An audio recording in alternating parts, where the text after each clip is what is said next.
Je suis en Savoie, à Yenne exactement. Oui, il y a un village qui s'appelle Yenne. Et j'ai été invité par les petits gars de Glacier Cycle. Moi je m'appelle Bastien, je suis directeur de Glacier Cycle et aussi cadreur. Je fabrique tous les cadres qui sortent de chez Glacier Cycle. Moi c'est Alex et je suis le président de Glacier Cycle. Glacier Cycle, c'est une marque de vélo artisanale, made in France, qu'on a créée avec Bastien. Le but du jeu, c'est de fabriquer des vélos pour ensuite les vendre et vivre de cette activité.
« 27 ans. J'ai 29 ans. Et ouais. Pour retracer un petit peu l'histoire, je passe le bac, puis on sait pas trop quoi faire après. Donc j'ai fait de l'informatique, j'aimais bien ça. Sauf que ça m'a vite gonflé, donc j'ai fait un DUT, j'ai commencé une école d'ingé, puis j'ai complètement arrêté au milieu de mon école d'ingé. J'ai vraiment été à l'université, j'ai fait mon master en ingénierie en ergonomie du sport. Je me suis retrouvé à la sortie de ce master à pas savoir dans quoi je pouvais postuler. Pendant les vacances d'été, 2 ans auparavant, j'avais passé une formation de mécano-vélo et il fallait que je valide cette formation par 4 mois en entreprise. Parfait, je vais apprendre l'anglais et je vais valider ça d'une pierre deux coups. Je pars en Nouvelle-Zélande et je bosse dans un shop. J'ai fait beaucoup de motocross, et du coup ça demande de pas mal bricoler. Donc mon père, j'ai toujours vu faire les pistons, les distries, les choses comme ça, les filtres à air. J'ai bricolé un peu avec lui.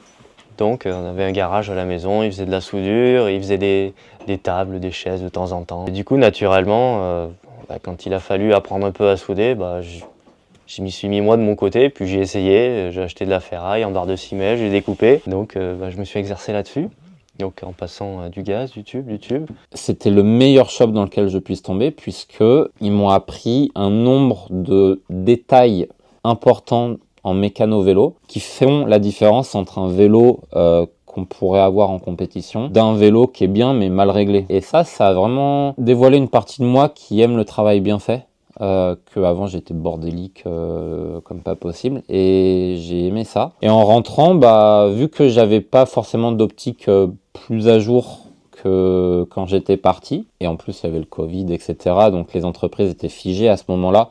Toutes les entreprises dans lesquelles j'aurais pu postuler, comme Salomon en tant qu'employé, de ingénieur essai terrain, des choses comme ça. Je me voyais pas du tout faire ça. Pas du tout.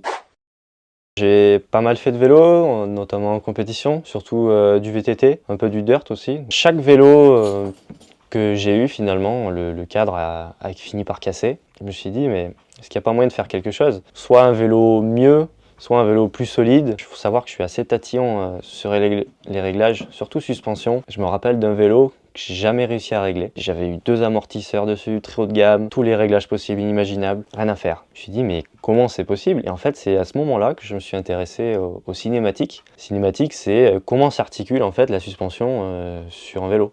On pourrait se dire que l'amortisseur, c'est ce qui fait tout le travail, mais en fait, pas vraiment.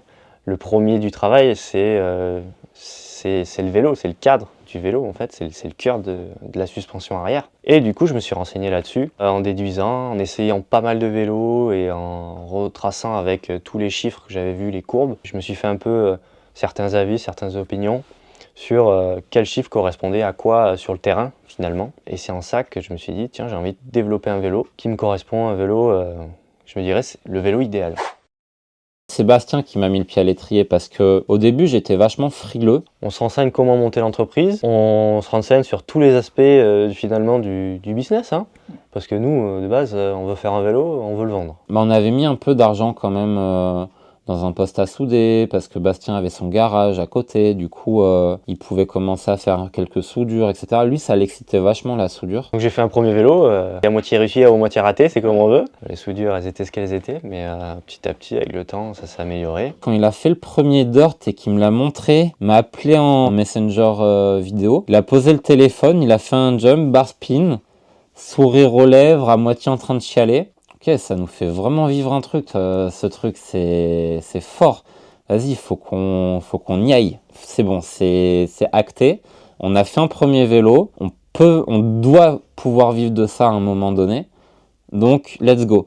Et finalement, le parcours entrepreneurial, pour vraiment revenir sur ta question, il s'est fait au coup par coup. Ok, on fait une entreprise. J'ai cru voir à droite à gauche qu'il fallait faire un business plan. Un business plan, c'est quoi? C'est simplement qu'est-ce que tu comptes faire, qu'est-ce que tu comptes vendre, comment tu vas faire de l'argent, comment tu vas payer tes charges, te rémunérer, parce que c'était le but aussi qu'on se rémunère avec ce projet-là, en accord aussi avec tes valeurs, qui était de faire nos propres vélos, que les gens soient fiers d'avoir un produit de qualité finalement, parce que c'est ce qu'on aime dans le vélo, un package qui soit cohérent, qui soit sympa, joli aussi. Bon, bah, on fait un business plan. Et puis, comment on fait un business plan? Ah putain, il faut le faire valider par une comptable. Ok, bon, ben, ça coûte cher une comptable. Ouais, mais bon, si faut investir, quoi. Ok, bon, la comptable, très bien. Ok, la comptable, c'est bien le business plan, mais vous avez combien d'argent à mettre dans le projet? Bah, nous, on a fait tout ça, on a un vélo, on a une pseudo-page site web. Du coup, on est allé voir un mec qui valorise tout ça, qui dit, ok, ça, ce que vous avez fait, ça vaut à peu près 20 000 € avec les outils, le site web et tout. Ok, très bien. Donc, on a 20 000 € à mettre dans le projet et 3 000 balles de côté qu'on peut rajouter si besoin. Ok, très bien. Bon, bah, on va partir de ça. Puis, la comptable, elle te dit, ok, il y a Initiative Savoie, c'est un bon moyen pour avoir un petit peu un premier levier d'argent. On va voir Initiative Savoie, on pitch notre projet. Paf! Recalé. Tu reprends ton business plan, tu écoutes ce que les gens t'ont dit. Ok, non, mais vendre un VTT comme ça va pas marcher. C'est pas en faisant un vélo qu'il se vend et que tu fais tourner une entreprise, tu peux payer des personnes et tout. Ok, d'accord, on comprend le principe. Bon, on va rajouter l'activité de réparation, on va rajouter un gravel qui est à la mode, on va rajouter des ambassadeurs, on va trouver un local pas cher. Ok, le projet il commence à se structurer petit à petit. Là, il y a un mec de France Active, le mec qui nous a, donc Xavier, qui nous suit encore aujourd'hui, qui a pris la peine de venir dans le garage dans lequel on était en train de se cailler les miches, en train de faire des vélos à la lime au fond du garage. Et il est venu, il a vu 3-4 cadres qui s'étaient faits, nous en train de bosser, et il n'avait pas compris que le projet c'était de vraiment fabriquer des vélos, parce que ça, on a lutté longtemps pour que les gens comprennent que c'est fabriquer. Parce que fabriquer, ça a bien plus de pouvoir que fait. Je fais des vélos. Ah ouais, t'es vendeur de vélos, quoi. Non, je fais des vélos. Non, bah tu fais les montages des vélos. Non, je fais des vélos. Ok, je les fabrique. Il s'est passé 2 ans et demi avant qu'on obtienne les premiers financements avec un business plan qui soit viable. On a avancé petit à petit, la banque, tout ça, pour avoir un petit peu d'argent pour pouvoir se lancer, quoi. Et puis pouvoir payer quelques premiers salons, avoir de la vraie machine. Tu vois, il n'y a jamais eu aucun moment où on s'est dit soit ça va pas passer, soit c'est un peu fou ce qu'on fait, c'est juste on avance et quand on se prendra le mur, on se prendra le mur et on aura vécu un truc cool, quoi. Ce qu'on a tendance à voir de manière générale, c'est il y a des grandes marques, très grandes marques, qui font du multisecteur, route, gravel, VTT, électrique, ils sont de partout. Tu peux pas les concurrencer, de toute manière, c'est très simple. Soit ils ont des prix imbattables, soit ils sont présents de partout avec des produits innovants que tu peux pas être à leur cheville, quoi. Tu as des marques de type moyenne qui sont dans des secteurs plus ciblés, où finalement tu peux te dire je peux aller un peu sur ce segment-là et prendre une plus petite part de marché en me différenciant via ma proposition. Donc ça peut être le Made in France, ça peut être la manière de construire mon vélo, un certain design, une couleur, des choses comme ça. Un matériau, l'acier par exemple. Il y a les petites marques et petits artisans qui du coup là, eux, sont très spécifiques. Et on a plein d'artisans qui sont comme ça dans la région. Des Jolis Rouges, des Alouetta qui proposent des vélos sur mesure, 100%, à leurs clients. C'est-à-dire qu'ils vont prendre le temps de rencontrer le client, qu'ils vont prendre le temps de faire les mesures, etc. Mais ils n'ont pas la capacité de produire 40 vélos par an. Dans la région, il n'y a personne qui produit à la main 40 vélos par an. Nous, on voulait avoir un peu plus de production, plus de visibilité. Ce qui nous est rêvé, c'était certaines marques qui étaient sur des compétitions un peu prestigieuses ou qui nous est rêvé, qu'on aime regarder. On veut gagner notre vie comme une industrie en proposant des produits de qualité d'artisans.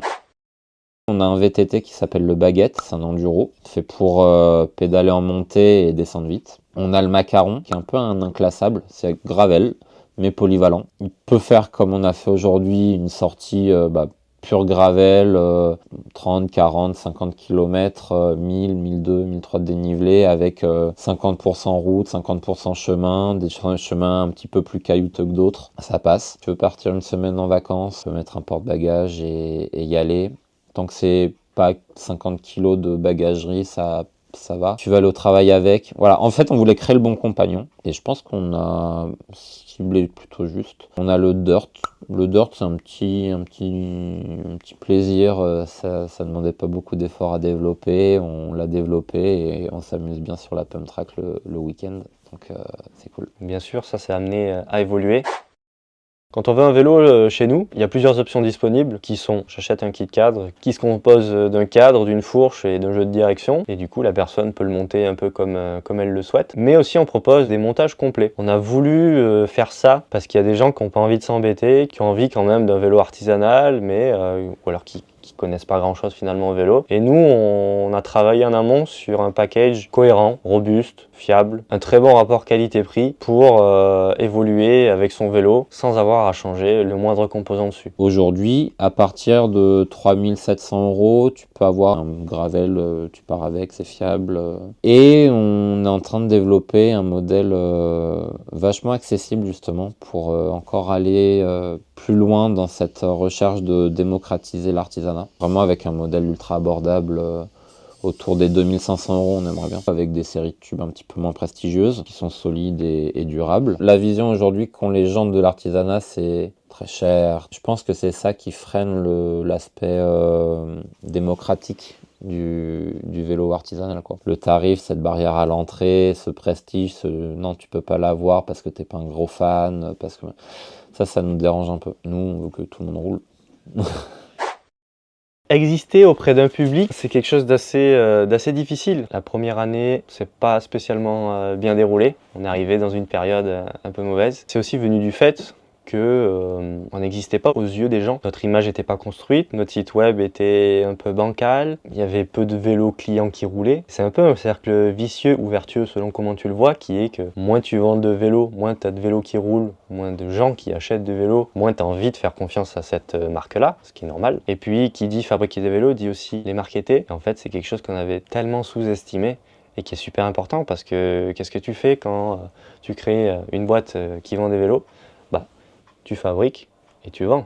Tu vois, par exemple, les stands, on les a fait la semaine dernière. Avant, on les mettait à l'arrache. On pensait que le produit était beau de par lui-même. Mais non, il faut aussi le mettre en valeur, il faut le mettre dans un écosystème. Et ça, c'est plein de petits trucs que tu upgrades.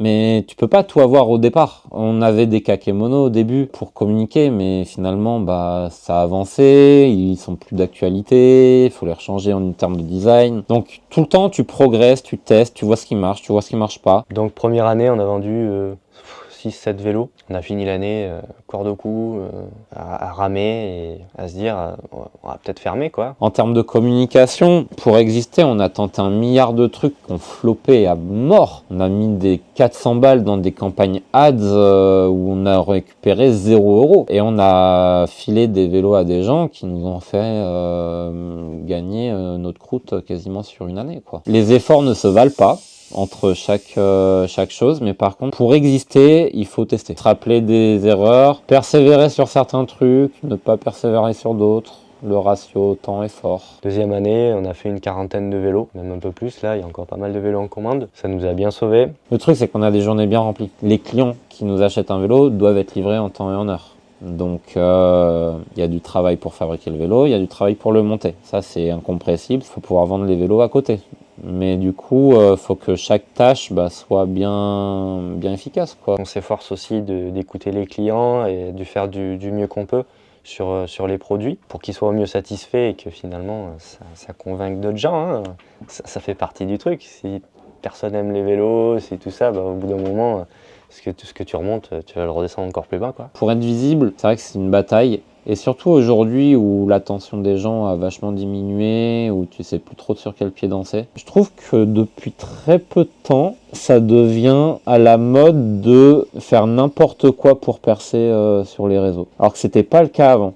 Les gens qui perçaient, c'est parce qu'ils avaient un contenu de qualité, qu'ils avaient trouvé une certaine cible. Aujourd'hui, on a beaucoup de personnes, tu vois, qui nous suivent, qui demandent des ambassadorats, des trucs comme ça, juste pour le statut. Et c'est difficile, du coup, de savoir sur quel pied danser quand tu as une partie de ton audience qui est comme ça, quand tu as une partie de ton audience qui vont être des personnes vraiment intéressées par ton produit et qu'il va falloir mettre quelque chose de qualité en face de lui. Ces personnes-là, il faut qu'elles te fassent confiance. Tu es qui? Tu viens d'où? Je te connais pas. Si tu commences à mener un peu des actions, qu'on te voit un peu sur YouTube, un peu là, un peu ci, un peu dans ce magazine-là, sur tel salon, tu vas te dire, cette marque, elle me semble un peu crédible.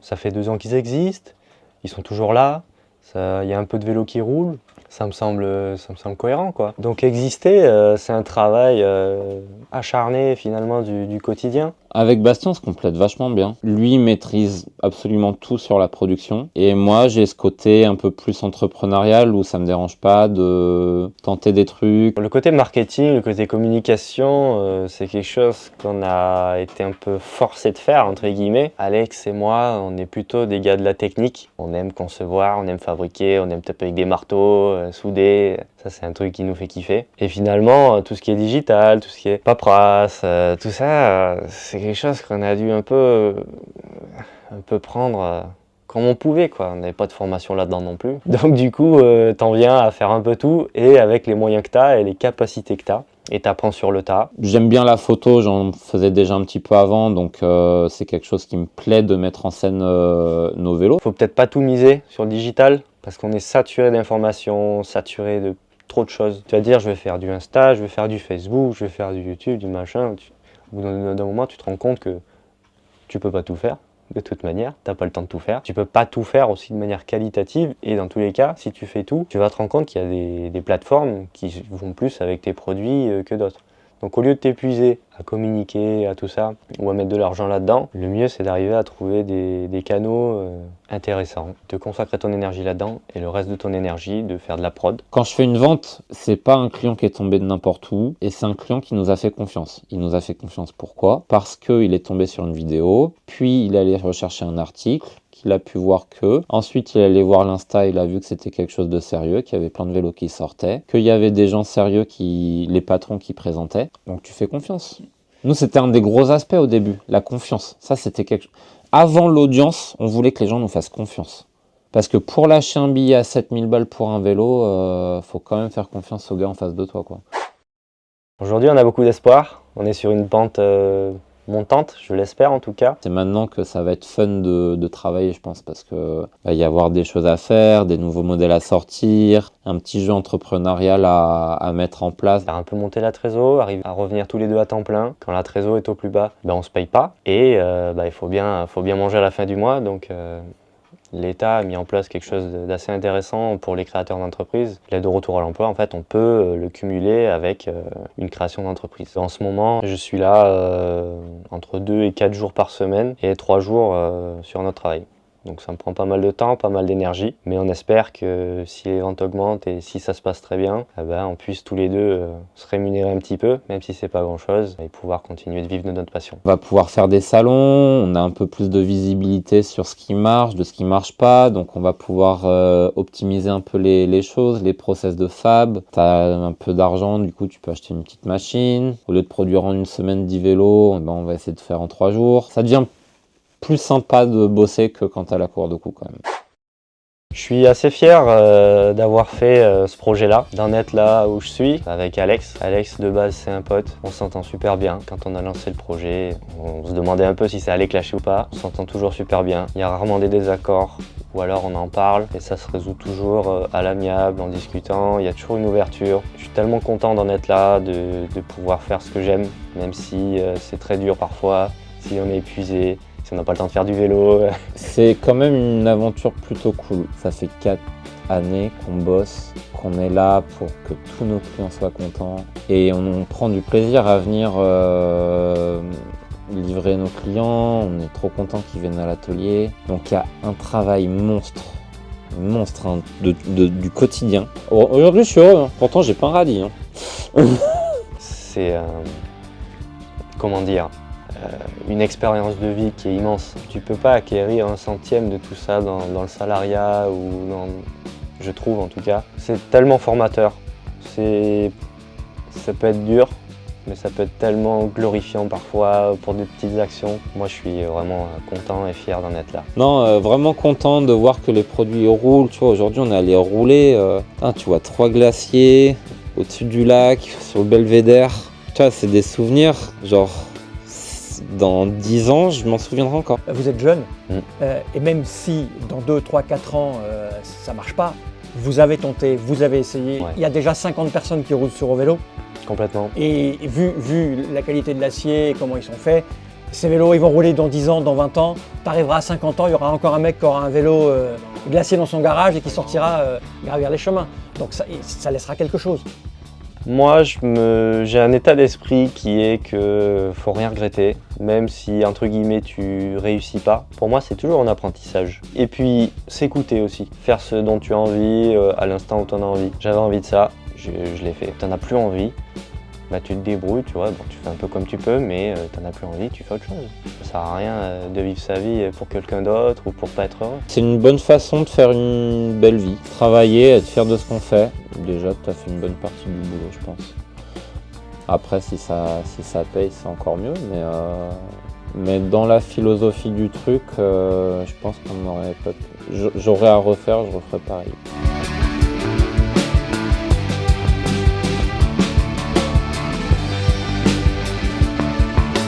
Je suis enrhumé, du coup j'ai un peu mal à la tête, mais je suis pas très bon orateur. Je suis horrible, je fais la gueule à chaque fois, ça m'énerve, faudrait presque refaire l'interview et que j'arrête de parler quoi. Mais non, je vais réussir à trouver ce qui va bien. Ah bah j'espère, hein, parce que franchement... Bah merci, je vais aller faire les plans de coupe. Bah t'as du taf hein, mon gars. Hein. Bah ouais, hein. Par contre, ouais, tu vas... J'ai passé du temps. Ouais, tu vas passer du temps parce qu'il y a beaucoup de sujets abordés et moi j'ai pas été très bon. Mais si, Je suis un peu fatigué, je suis désolé. t'inquiète, je vais gérer. C'est vrai que je vais avoir beaucoup de trucs à monter.